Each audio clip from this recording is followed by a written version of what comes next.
Bonjour tout le monde.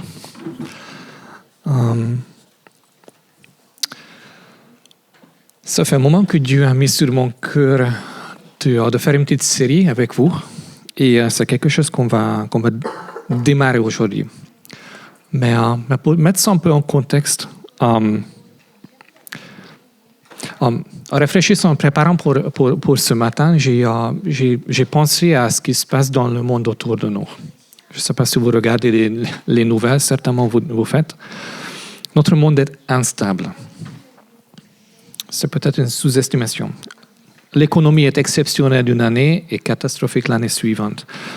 La politique est raisonnable d'une année, une saison, et après tout est de travers l'année suivante. La mode est réinventée chaque année. Et les exigences et les normes de la société basculent considérablement entre les saisons.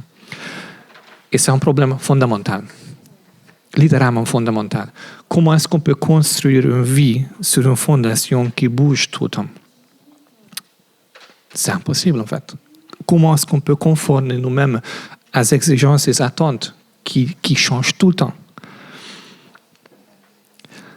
Dieu sait très bien que nous vivons dans un monde compliqué. Il sait que nous sommes très vite perdus parmi les multitudes de voix qui essaient d'attirer notre attention à chaque moment. Il sait que nous nous préoccupons par des mauvaises nouvelles, par exemple, tous les jours, comme je fais 3 à ce moment-là. Il comprend l'effet déstabilisant des dernières folies qu'on trouve sur les réseaux sociaux, dans les lettres de nouvelles ou à la une.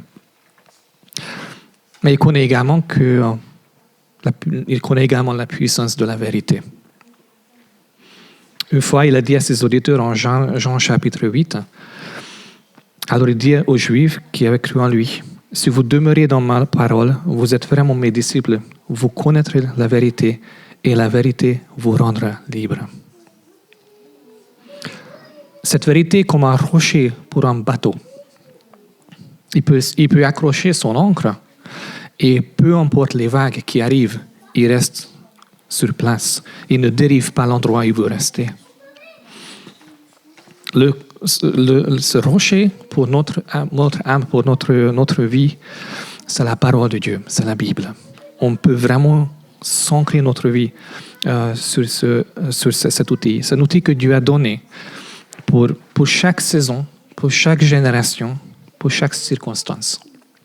Et sur ces pages, on découvre le caractère de Dieu, sa passion, mais également on découvre nous-mêmes.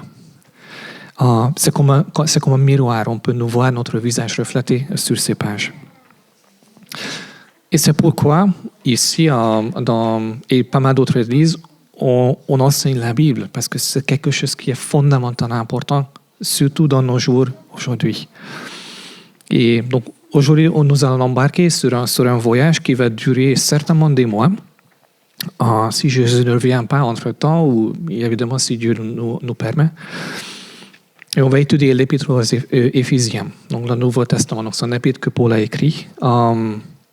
C'est un livre qui était sur mon cœur depuis des mois. Donc je suis très content de pouvoir démarrer ce voyage avec vous et découvrir ensemble ce que je trouve sur ces pages. Je suis convaincu qu'une bonne compréhension de ce que je trouve dans ce livre est quelque chose qui peut nous aider à rester sains dans ce monde, qui peut nous aider à voir Dieu plus clairement, nous-mêmes plus clairement, et le monde autour de nous plus réellement. Donc, qu'est-ce que c'est l'épître aux Éphésiens? Donc, qui l'a écrit, pourquoi il l'a écrit, comment il l'a écrit? On va juste faire une petite introduction pour nous mettre un peu dans le contexte. Donc, cette lettre, avec l'épître aux Romains, donc ce sont les deux qui sont différentes que les autres lettres, les autres épîtres dans le Nouveau Testament. La plupart des épîtres ont été écrites pour des églises avec des problèmes. Donc, il y avait quelque chose qu'il fallait traiter spécifiquement dans les vies de l'Église, par exemple les divisions ou les hérésies. Mais celle-ci, avec les épîtres aux Romains, c'était écrite pour expliquer quelques-uns des grands thèmes et des grandes doctrines du christianisme. Donc, ce sont les fondations. Les thèmes abordés par l'Épître aux Éphésiens l'ont rendu très apprécié par les commentateurs et théologiens. Donc, elle est appelée la reine des Épîtres. Ou il y a quelqu'un, c'est un théologien certainement qui a formulé ça comme ça, c'est la quintessence du paulinisme. Donc, on parle des superlatifs ici, donc c'est quelque chose qui est très important. Donc, c'est la théologie que l'apôtre Paul a enseignée aux églises quand il a voyagé. Donc on arrive, on entend à peu près ce que les chrétiens à l'époque ont entendu quand l'apôtre Paul est venu dans l'église et a partagé l'évangile. Quand Paul a écrit cette lettre, il était en prison. Elle fait partie de plusieurs lettres dans le Nouveau Testament qui s'appellent les lettres de prison, parce qu'elles étaient écrites en prison. Mais malgré ça, vous allez découvrir au fur et à mesure qu'il y a une certaine joie, une satisfaction de la part de Paul. Donc, il n'est pas déprimé en prison. Il a quelque chose de plus. Cet épître est composé de deux grandes parties. On va regarder au fur et à mesure. Il est composé de 6 chapitres en total. Les 3 premiers chapitres et les 3 derniers chapitres sont distincts.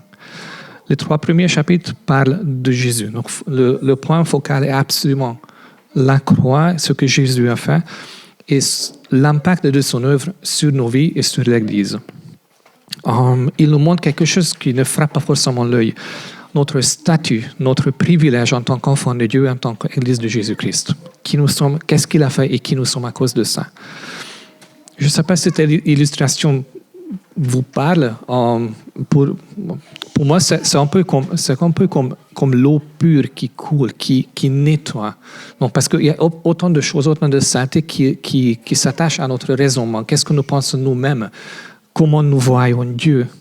Et le premier 3 chapitres, c'est quelque chose qui vient pour mettre les choses claires, pour rendre les choses pures. Je ne sais pas si ça vous parle. Et les 3 autres chapitres, donc 4, 5, 6, sont les conséquences. À cause de ce qu'on a vu dans les 3 premiers chapitres, si nous sommes vraiment comme Jésus nous a rendu, ce qu'il a fait sont vraiment vrais, comment se comporter en tant qu'enfant et en tant qu'une église de Jésus-Christ. Donc, théologie d'abord et application après. Donc, c'est un peu la structure. Et on peut faire l'erreur de sauter et regarder directement l'application. Parce qu'il y a les commandements comme soyez remplis d'amour, supportez-vous les uns les autres. Il y a pas mal de choses qui sont très pratiques. Mais si on commence avec le chapitre 4, on rate quelque chose de très, très, très important. On ne comprend pas comment y arriver. On aura qu'est-ce que nous devons faire, mais comment nous allons faire? Il faut avoir une bonne compréhension de notre état, notre statut en Jésus pour pouvoir vivre d'une façon qui est digne à Dieu. Donc, après cette petite introduction, on va commencer à regarder. On va regarder que 3 versets ce matin, donc ce sera, on avance, on commence un peu doucement. Mais vous allez comprendre pourquoi je m'arrête à 3 versets aujourd'hui. Donc, Éphésiens chapitre 1, versets 1 et 2. De la part de Paul, apôtre de Jésus-Christ par la volonté du Seigneur, aux saints qui sont à Éphèse et qui sont fidèles à Jésus-Christ. Que la grâce et la paix vous soient données de la part de Dieu, notre Père, et du Seigneur Jésus-Christ. Donc, on commence tout de suite avec l'identification de l'auteur. Donc, c'est l'apôtre Paul. Il s'identifie en tant qu'apôtre. Le mot apôtre veut dire envoyé. Donc, Paul s'identifie en tant qu'envoyé de Jésus-Christ, ou on peut dire avec un autre mot, ambassadeur par la volonté de Jésus. Le mot apôtre, pour les 12, c'est un peu différent. Il y a des connotations un peu spécifiques, mais en manière générale, ça veut dire quelque chose qui est envoyé. Si tu devais envoyer une lettre comme ça à quelqu'un, si Dieu t'inviterait à envoyer quelque chose comme ça, que mettrais-tu là-bas? De la part de Jean-Michel, et qui par la volonté de Dieu? Donc il a dit, apôtre de Jésus par la volonté de Dieu. Pour toi, ce sera quoi? C'est pas facile de répondre à cette question. Si vous ne savez pas la réponse à cette question-là, j'ai 2 conseils. Il faut prier pour discerner. Donc, Dieu peut révéler simplement quel est notre appel. La deuxième chose, il faut parler aux nos amis chrétiens, de nos amis de confiance, parce que souvent nos proches remarquent les choses beaucoup plus clairement que nous le remarquons nous-mêmes. On voit que Paul adresse aux saints qui sont à Éphèse. Le mot saint a parfois une connotation différente aujourd'hui qu'il y avait à l'époque de l'apôtre Paul. Quand appliqué aux humains, ce mot peut susciter l'image d'une personne vraiment formidable, plus noble que les autres. On peut dire, par exemple, Jean-Pierre saint. Ou on peut penser aux personnes qui étaient déclarées saintes par l'Église.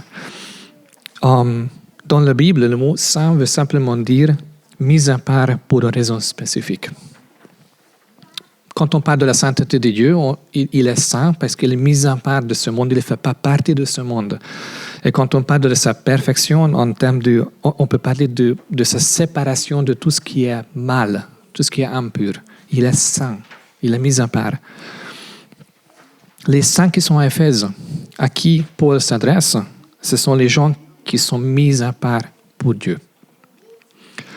Ils ont pris une décision de lui appartenir. Ils ont pris une décision de ne plus appartenir à ce monde, mais s'attacher à Jésus et lui rester fidèle. Si tu as choisi Jésus, si tu as compris combien il t'aime et tu le suis, tu es un saint, selon la Bible. Tu es mis à part pour lui. Ça ne veut pas dire que tu es sans faute. C'est un autre terme.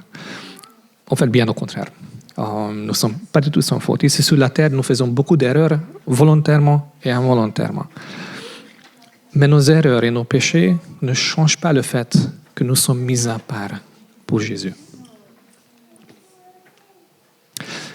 Et selon Paul, quelle est la volonté de Dieu dans ce verset et quelle est la bénédiction que Dieu veut nous accorder?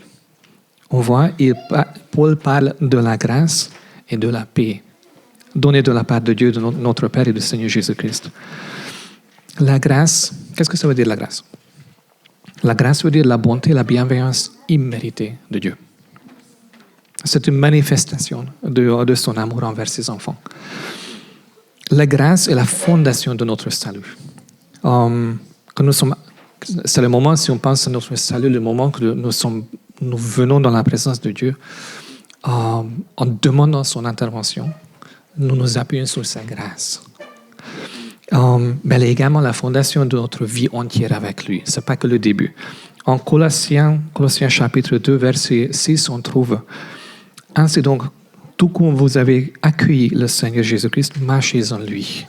Quand vous avez commencé par la grâce, marchez en lui, dans sa grâce. » On peut avoir cette idée que Jésus nous a sauvés et maintenant c'est à nous à travailler. Mais oui, l'obéissance est très importante. Jeff en a parlé tout à l'heure. L'obéissance est quelque chose qui est très important. Mais le salut est la porte d'entrée et notre chemin avec le Dieu, c'est le chemin jusqu'à la mort. Les deux il faut que ce soit fondé sur sa grâce. Il faut que notre focus, notre attention, notre joie vient de sa grâce et pas par notre propre effort, parce que sinon on n'ira pas trop loin. Quand on parle de la grâce, est-ce que vous avez déjà pensé qu'est-ce que Jésus fait au ciel à ce moment-là? En Romains chapitre 8, on trouve quelque chose qui est très intéressant. Verset 33. Qui accusera ceux que Dieu a choisis? C'est Dieu qui les déclare justes. Qui les condamnera? Ce sont des questions rhétoriques. La réponse, personne. Jésus-Christ est mort et bien plus de ressuscité. Il est à la droite de Dieu et intercède pour nous. Je ne sais pas si vous êtes au courant de ça. À ce moment-là, Jésus, auprès du Père, intercède pour chacun de nous.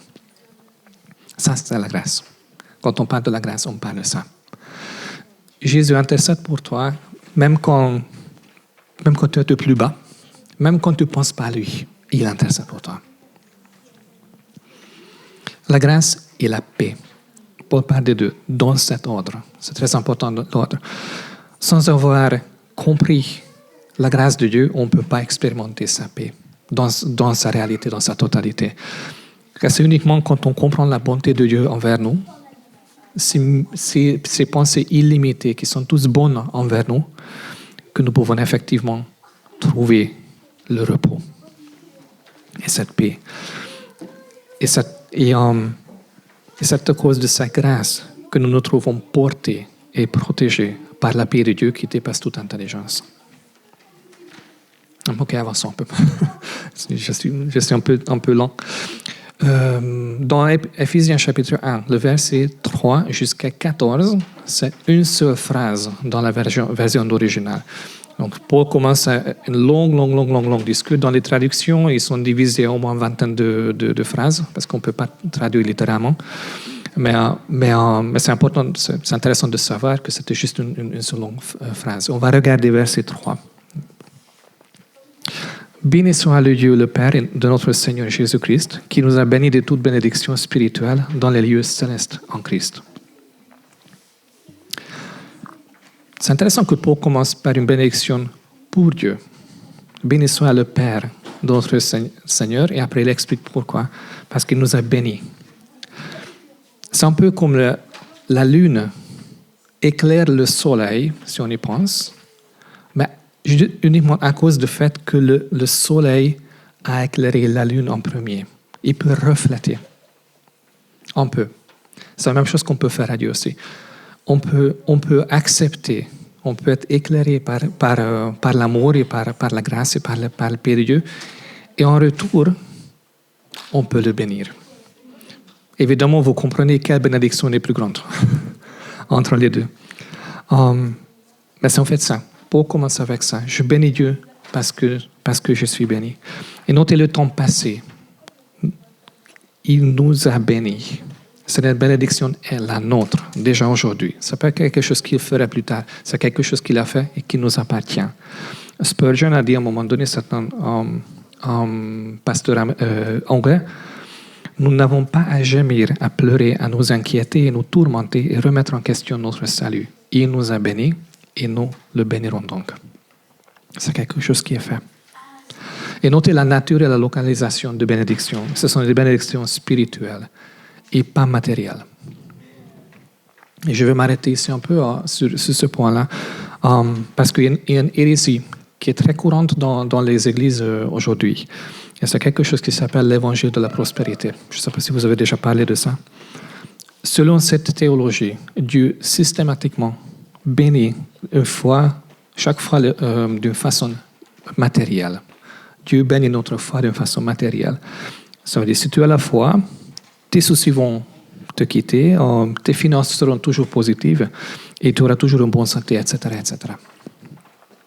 Ceux qui enseignent cette théorie n'ont pas du tout la difficulté de trouver les versets dans la Bible pour soutenir ce point de vue. Dans l'Ancien Testament, sous l'alliance entre Dieu et le peuple d'Israël, Dieu a effectivement promis une prospérité matérielle si le peuple obéissait au commandement.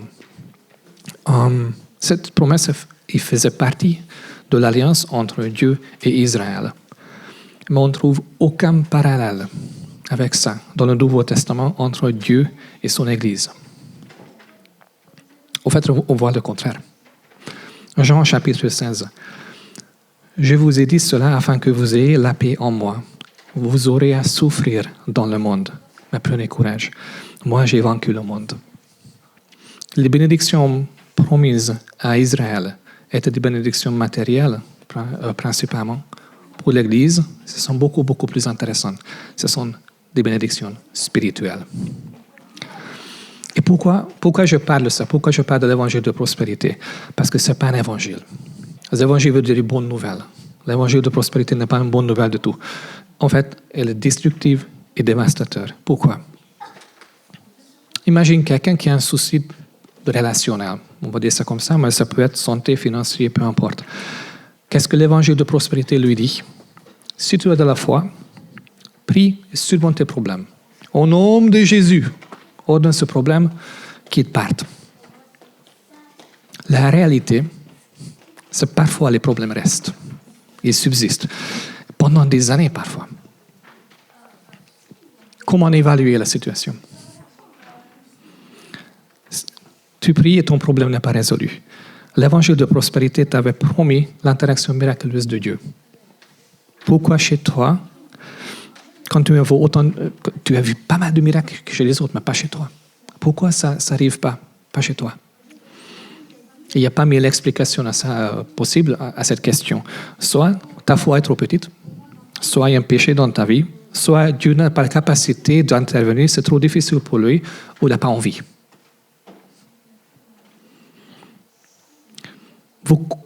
Je pense que vous comprenez l'effet déstabilisant et destructif de ce raisonnement. Peu importe l'option, tu es perdant. Tu es perdant. Et tu es perdant de deux côtés, parce que toi-même et dans ta relation avec Dieu, mais aussi dans la communauté avec les gens qui raisonnent de la même façon. Parce qu'ils vont voir que tes problèmes ne sont pas résolus, ils vont penser la même chose à toi, ils vont te classer comme un chrétien médiocre, avec un chrétien avec une foi minuscule. Mais l'alternative est aussi très dangereuse, juste en parenthèse. Si Dieu exauce la prière et fait ce que tu as demandé, tu risques de te gonfler d'orgueil et mépriser encore plus les autres qui souffrent encore, au lieu de pouvoir les aider dans leurs difficultés. Gloire à Dieu que l'évangile de prospérité n'est qu'un mensonge. Reprenons la situation précédente, regardons de notre point de vue. En t'appuyant sur la vérité qui se trouve dans la Bible et pas les mensonges comme celui-là que je viens de citer, tu peux affronter la difficulté avec courage, sachant que Dieu est avec toi. Quoi qu'il arrive. Peut-être Dieu a choisi exprès d'utiliser cette difficulté pour accomplir quelque chose dans ta vie. En fait, c'est quelque chose qui arrive très, très, très souvent. Qu'il enlève le problème de façon miraculeuse ou pas, sa présence et sa paix te protègent. Et sa grâce et sa sagesse t'aident. Et tu peux expérimenter la joie et la paix du Saint-Esprit dans la grande tempête ou au milieu de la souffrance même. Et ce qui est encore très, très, très intéressant, c'est que une fois que tu as traversé cette difficulté, ou même quand tu es toujours dans la difficulté, tu peux encourager les autres qui traversent la même chose. Tu peux venir humblement les aider et les aimer là où ils sont, parce que tu es aussi passé par là. Je crois fermement à la capacité de Dieu de faire des miracles. Donc, je n'ai aucun doute par rapport à ça. Mais je sais que ce monde n'est que temporaire. Même Lazare, après avoir été ressuscité, il a décédé quelques années plus tard. Est-ce que vous voulez un miracle plus grand que ça? C'était temporaire. Mais ce qui est spirituel, surtout dans les lieux célestes, comme Paul a dit dans l'Éphésiens, ça dure éternellement. Dieu ne nous donne pas des bénédictions inférieures. Il veut nous donner ce qui est le meilleur.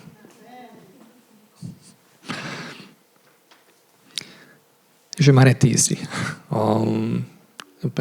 Je ne voulais pas commencer les versets après parce qu'ils partent un peu trop loin. Je ne voulais pas passer autant de temps ce matin ici. Mais pour avancer un peu plus vite, parce que si on regarde 3 versets par mois, ça va nous prendre des années pour terminer l'épître. Ce que j'aimerais faire, alterner avec, je vais enregistrer quelques versets à la maison, je vais mettre sur YouTube ou quelque part. Et après, on peut doubler un peu la vitesse, donc j'aimerais faire ça.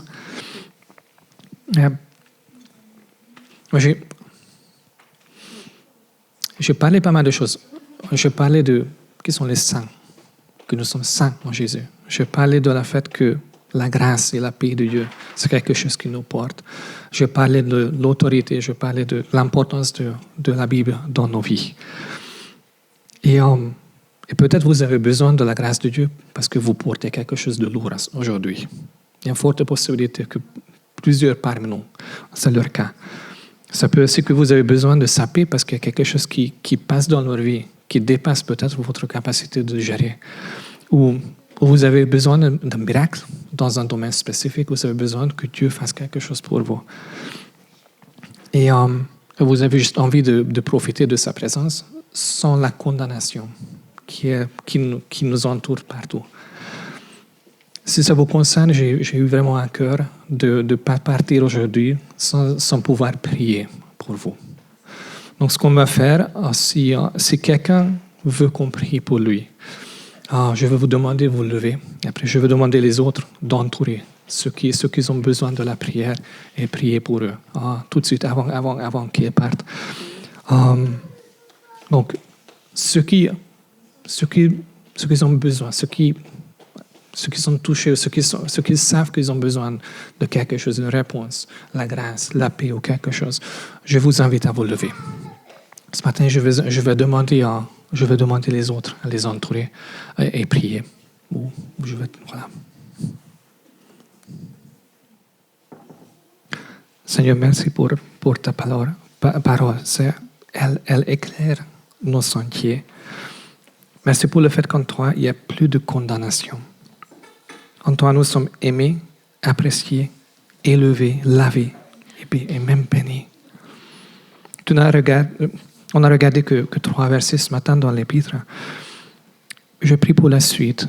Je prie que tu nous parles à travers de cet épître, que tu accomplisses l'œuvre que tu veux accomplir à travers de ces versets.